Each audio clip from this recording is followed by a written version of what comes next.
Hey everybody, welcome to Josh Gregory Real Estate Tip of the Day. Listen, I don't do these every single day, but every day is a day. So this is still the tip of the day.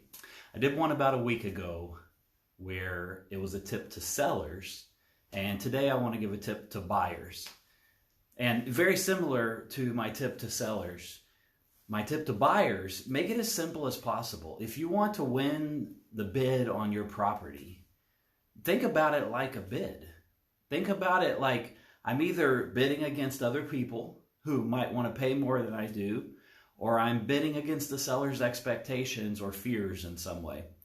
Before I ever got my license as a realtor, I worked as a real estate investor for myself, buying, selling properties, foreclosures, fix and flip rentals. And I many times saved thousands, got a property way below what the realtor I was working with at the time thought would even be possible. And I really believe part of the reason for that was I made those offers simple.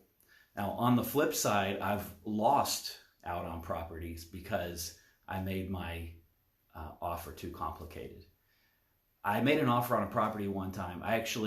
My offer was higher, and it was a conventional loan, 20% down, so very solid.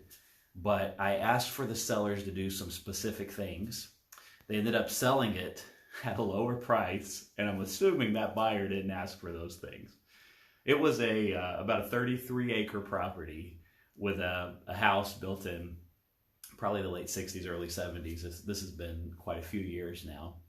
And I walked the whole property. It was gorgeous. I kind of still wish that I had bought it.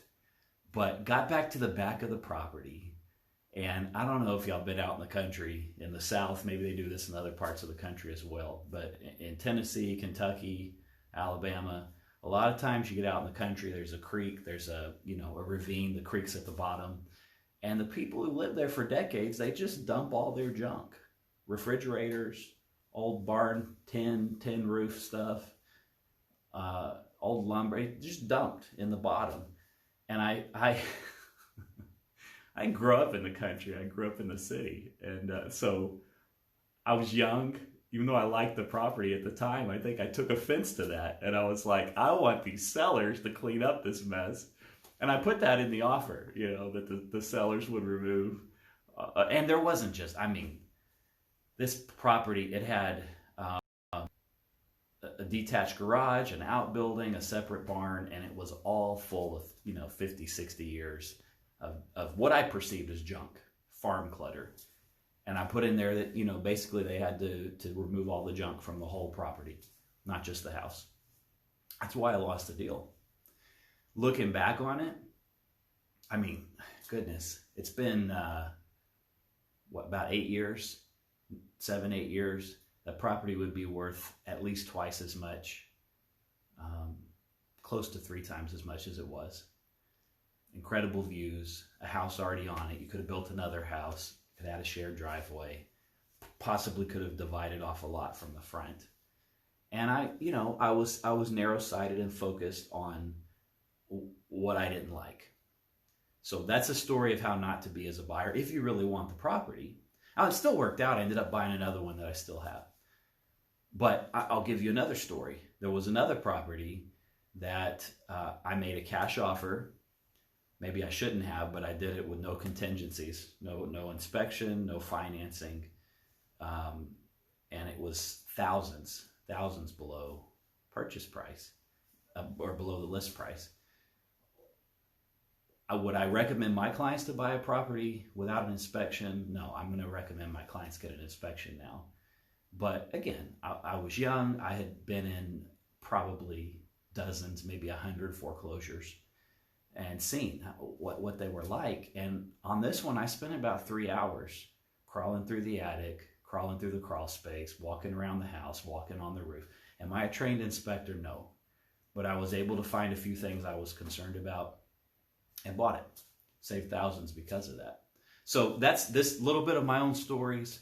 But to sum it up, make it simple. If you're trying to buy a house and you want it, there are intangible factors that come into play. Make it as simple as possible for the seller.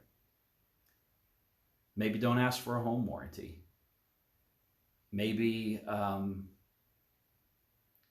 pay a little more earnest money. It's not going to cost you anything if the contract falls through for a legitimate reason. But when I see a property that's $400,000 or $500,000 and the buyer only wants to put down $500 earnest money or $1,000, it makes sellers nervous. Give them $5,000 down in earnest money. It's not down, but it's held until the property closes. And if you have a legitimate reason to get out of it, you get it back.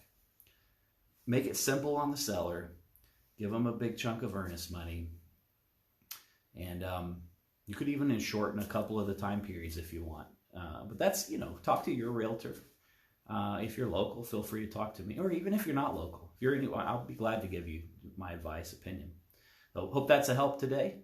I'm Josh Gregory, Josh Gregory Real Estate. I'm with Exit Real Estate Solutions in Hendersonville, Tennessee. If you need anything, text me, call me, 615-519-2589. Our office number, 615-826-0001. Take care.